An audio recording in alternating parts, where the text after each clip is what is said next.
राधे राधे दोस्तों, आज ब्लॉगिंग की स्टार्टिंग हो रही है पिंक सिटी जयपुर से। तो अभी की टाइमिंग हो रही है, बज गए हैं सुबह के 10 और अभी हम लोग जा रहे हैं जंतर मंतर। तो आज आपको घुमाएंगे जंतर मंतर।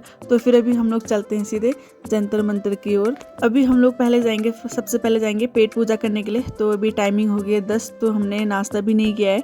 तो पहले हम लोग फटाफट से नाश्ता करते हैं, फिर घूमेंगे उसके बाद। तो फिर चलते हैं यहाँ और यहाँ देखते हैं क्या क्या मिलता है। और यहाँ हमने ले लिया है डोसा। तो डोसा टेस्ट करके देखते कि कैसा हो रहा है। तो डोसा तो जो है काफ़ी यम्मी यम्मी और टेस्टी हो रहा है। तो फिर हम लोग फटाफट से नाश्ता वगैरह करते हैं। अब हम बताते हैं आपको कि आप यहाँ कैसे पहुँच सकते हैं। अगर आप रेलवे से ट्रैवल करते हैं तो आप रेलवे स्टेशन के नज़दीक जो मेट्रो स्टेशन है वहाँ पर से आप यहाँ आ सकते हैं। और अगर आप बस से ट्रैवल करते हैं तो बस स्टेशन पे सिंधी कैंप मेट्रो स्टेशन है, वहाँ से आप यहाँ पर तक आ सकते हैं। तो यहाँ पर जंतर मंतर और सिटी पैलेस के आसपास जो मेट्रो स्टेशन वो है बड़ी चौपर मेट्रो स्टेशन। तो आप बड़ी चौपर मेट्रो स्टेशन तक बड़ी ही आसानी से पहुँच सकते हैं। किराया भी कम है। ऑटो वालों को अगर आप पूछेंगे तो ऑटो वाले 200-300 रुपये बोलते हैं बस स्टेशन से यहाँ आने का, लेकिन मेट्रो में मात्र 10 से 15 रुपये में आप यहाँ पहुँच सकते हैं।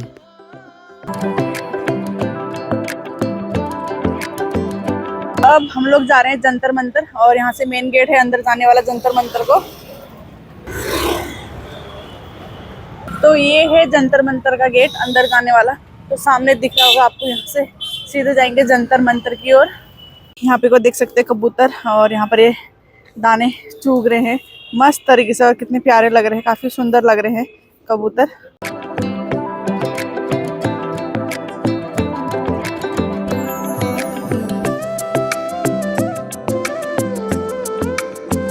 कल सिटी पैलेस घूम लिया था, आज हमने घूमना था जंतर मंतर। तो हमारे साथ बहुत बड़ा कांड हो गया, हमने 2 बार टिकट ले लिया है सिटी पैलेस का।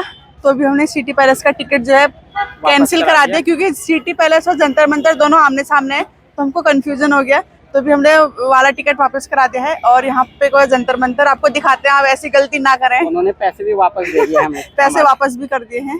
तो ये सामने दिख रहा है, ये है सिटी पैलेस और इसके ठीक सामने है जंतर मंतर। तो आप ऐसी गलती दोबारा ना करें, हमसे हो गई है बहुत बड़ी गलती। तो चलो, हमारे पैसे तो वापस आ गए हैं, पर ऐसी गलती दोबारा नहीं होनी चाहिए।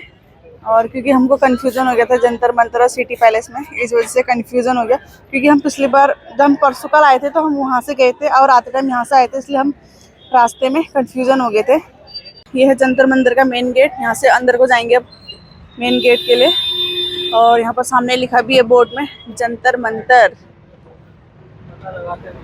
चलो फिर अब हम आपको ले जाते हैं जंतर मंतर में अंदर। ये जंतर मंतर अपने खगोल इतिहास के लिए प्रसिद्ध है। यहाँ पर देश विदेश से लोग घूमने के लिए आते हैं। तो आप पढ़ सकते हैं जंतर मंतर के बारे में पूरा, कब इसकी स्थापना हुई थी, किसके द्वारा इसकी स्थापना कराई गई थी, पूरा संपूर्ण इतिहास आप यहाँ पर पढ़ सकते हैं जंतर मंतर के बारे में। तो आइए आपको हम ले जाते हैं अंदर।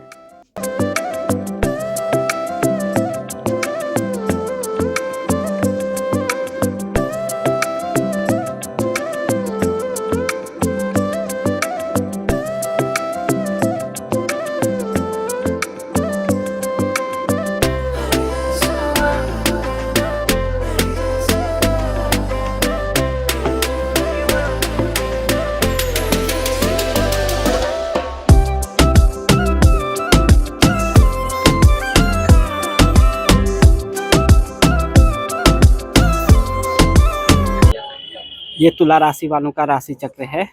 और अभी हम दिखाते हैं आपको इसमें तुला राशि में कौन पैदा होगा, उसका नक्षत्र क्या होगा, कैसे पता चलेगा। तो आओ हम इधर चलते हैं। तो यहाँ पर ये लिखा हुआ है, ये 10, 11, 12, 13, 14, 15 ऐसे ये जो लिखा है ये आपका समय लिखा हुआ है। 1 से लेके पूरा 24 तक का समय है।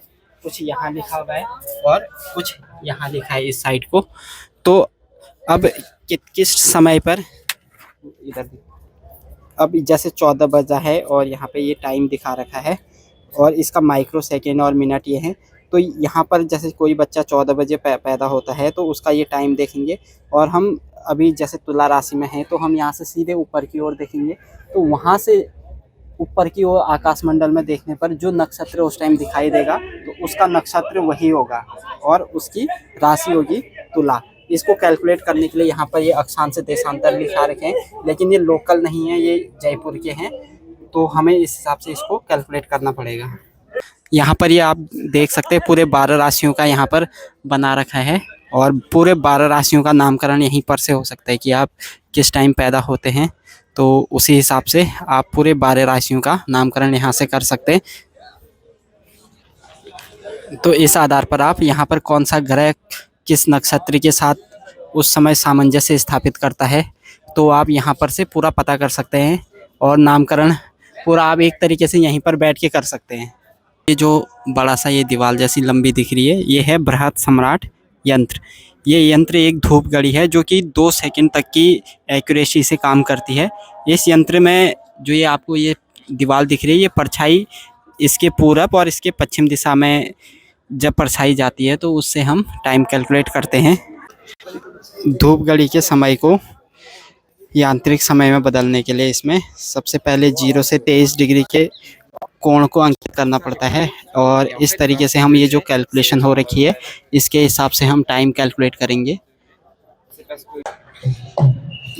ये है ग्लोब का एक भाग, भूमध्य रेखा से दक्षिणी गोलार्ध की ओर का एक भाग ये है, और इसके ऊपर का एक भाग वहाँ सामने पर है। और ये है कि भूमध्य रेखा से कोणीय दूरी, भूमध्य रेखा से किसी पिंड की कोणीय दूरी को दिक्पात या डिक्लिनेशन कहते हैं, ये उसको नापता है। और ये जो सामने जो यंत्र लगा हुआ है, ये है कोणीय दूरी मापने का यंत्र। बीच में जो आपको छोटा सा होल दिख रहा होगा, ये है आपका बीच का सेंटर पॉइंट ध्रुव। तो ध्रुव से आपको जो ये दोनों ओर दिखने, एक है साउथ पोल का और एक है नॉर्थ पोल का। तो यहाँ पर से जब सूर्य जो होता है कर्क रेखा से भूमध्य रेखा की ओर और भूमध्य रेखा से कर्क रेखा की ओर जाता है, तो उस बीच का जो एंगल होता है जो नॉर्मली 23.5 डिग्री होता है, तो उस एंगल को मापने के लिए ये यंत्र बनाया गया है। आपको हमारा संपूर्ण ग्लोब दिख रहा होगा, और इसमें देख सकते हैं आप पूरे 12 राशियाँ और नक्षत्र वगैरह सारे लिखे हुए हैं।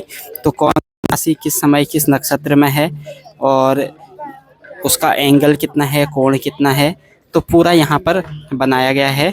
और इसमें यहाँ पर ये तार भी लगा रखा है। हाँ, तार तो इसलिए वो सेंटर के लिए लगा रखा है। यहाँ पर ये एक तो ये 0 डिग्री रेखा हो गई जिसे भूमध्य रेखा कहते हैं, और एक ये उत्तरी गोलार्ध और दक्षिणी गोलार्ध को मिलाने के लिए जो रेखा है ये है प्राइम मेरिडियन।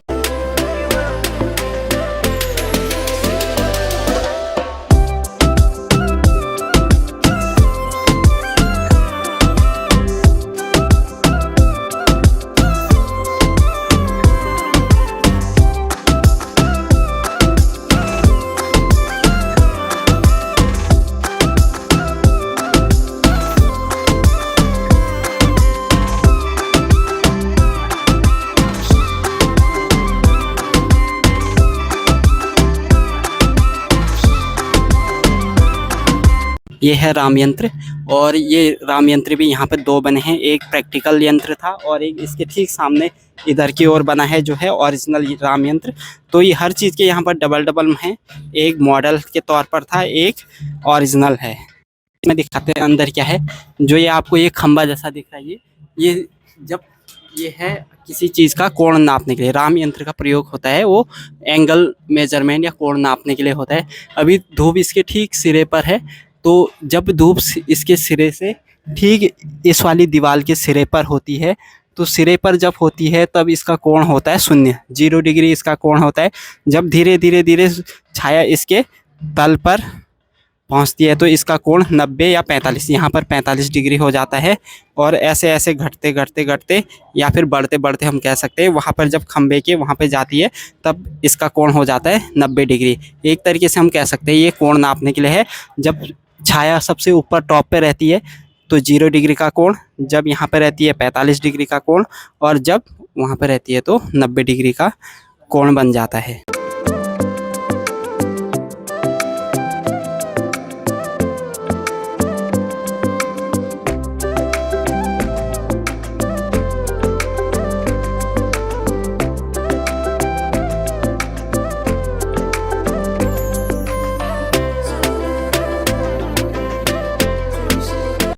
हमने आपको एंगल निकालना बता दिया। अब ये है, ये घड़ी के डायल के समान है। ये है हमारा नारीवलय गोल, या फिर ये हम घड़ी का डायल बोल सकते हैं। ये है टाइम बताने के लिए। आपको ये 3 गोले में दिख रहा होगा, सबसे बीच वाला और सबसे सेकंड वाला और सबसे बाहर वाला। शुरू के 2, अंदर वाला गोल सेंटर वाला और बाहर वाला मतलब सबसे अंदर वाला और बीच वाला, ये 2 हैं समय बताने के लिए। और सबसे नीचे वाला है, ये है आपका कोण बताने के लिए। तो इससे हम समय का ज्ञान कर सकते हैं। आजकल के टाइम पे मतलब ये वर्तमान परिस्थितियों की बात है, तो जब 12 बजे या फिर 0 बजे घड़ी की सुई होगी तो यहाँ से हम टाइम का मेजरमेंट स्टार्ट करेंगे और हम चलते जाएंगे। जैसे इधर जाएंगे 1 2 3 4 5 ऐसे करके ऊपर की ओर आते रहेंगे।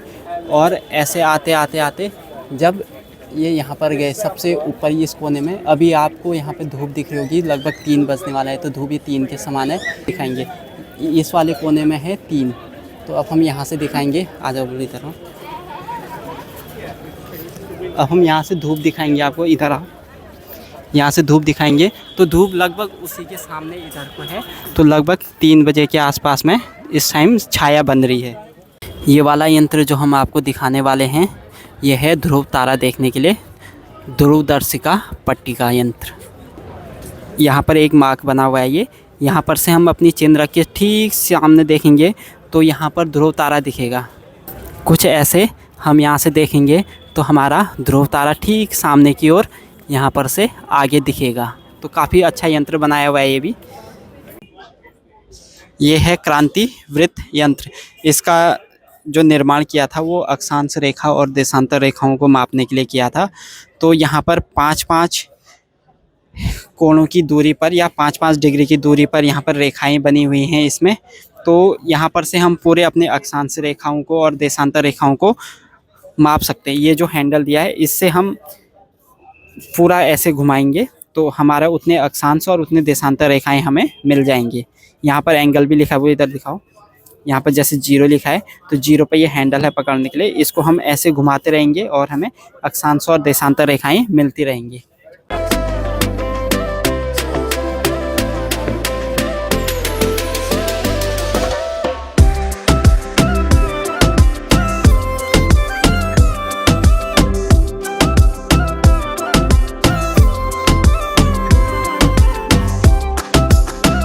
जयपुर शहर के निर्माता सवाई जयसिंह या जयसिंह द्वितीय का जन्म 1688 में हुआ था और ये 1699 में आमेर की गद्दी पर बैठे थे। तो यहाँ पर जयपुर में जितनी भी ज़्यादातर मैक्सिमम चीज़ें जो आपको देखने को या घूमने को मिलती हैं, इन सब के निर्णय सिंह ही थे। आज के टेक्निकल युग में जो चीज़ हम कंप्यूटर से करते हैं तो वहीं सवाई जयसिंह जो कि हमारे एक खगोल शास्त्री या फिर खगोलज्ञ और एक सफल राजा हुआ करते थे, उन्होंने 14वीं और 15वीं शताब्दी के मध्य में ही ये खगोल विद्या से ये संपूर्ण जंतर मंतर का निर्माण कर दिया गया था। तो जैसे आज हम कुंडली मिलाते हैं तो कंप्यूटर ने फट से जन्म कुंडली में नाम डाला, प्लेस डाला और उसकी राशि डाली, बस कुंडली बन के या मिल के तैयार हो जाती है। तो जयसिंह ने उस टाइम पर ये पूरा यंत्र या जितने भी ये हैं मैनुअली तैयार किए थे, अपने हाथों से अपनी कैलकुलेशन से तैयार किए थे। उसी को आज हमने टेक्नोलॉजी के रूप में कंप्यूटर में फिट कर दिया है और सीधे कुंडली मिल के आ जाती है। तो आप समझ सकते हैं कि जयसिंह कितने ज्ञानी हुआ करते थे या कैसे खगोलविद थे, जिन्होंने उस समय संसाधनों की कमी होने पर भी ये सारे इंस्ट्रूमेंट खुद मैनुअली बनाई थी, अपने हाथों से बनाए थे। यहाँ पर आप घूमने आएंगे तो जितने भी इंस्ट्रूमेंट देखेंगे या जो भी देखेंगे, यहाँ पर हर चीज़ का 2-2 मॉडल मिलेगा। एक था उनका जो प्रैक्टिकल मॉडल था और एक जो उनका ओरिजिनल मॉडल था। ओरिजिनल मॉडल उन्होंने प्रैक्टिकल मॉडल के सफल होने के बाद ही तैयार किया था। काफ़ी शानदार लगा मुझे तो यहाँ पे आके, और आप भी आते हैं तो ज़रूर आएँ, काफ़ी अच्छा लगा। आपको कैसा लगा बुलबुल यहाँ पे आके? बहुत अच्छा लगा और आपको मैंने पूरा डिक्टेट भी किया, पूरा बताया भी है। चलते हैं और आगे देखते हैं। अब हम लोग यहाँ से चलते हैं। अब हम जाएंगे नेक्स्ट कहाँ जाएंगे? हवा महल। हवा महल में चलेंगे और आपको वाली वीडियो नेक्स्ट वीडियो में देखने को मिलेगी। तब तक के लिए बाय बाय।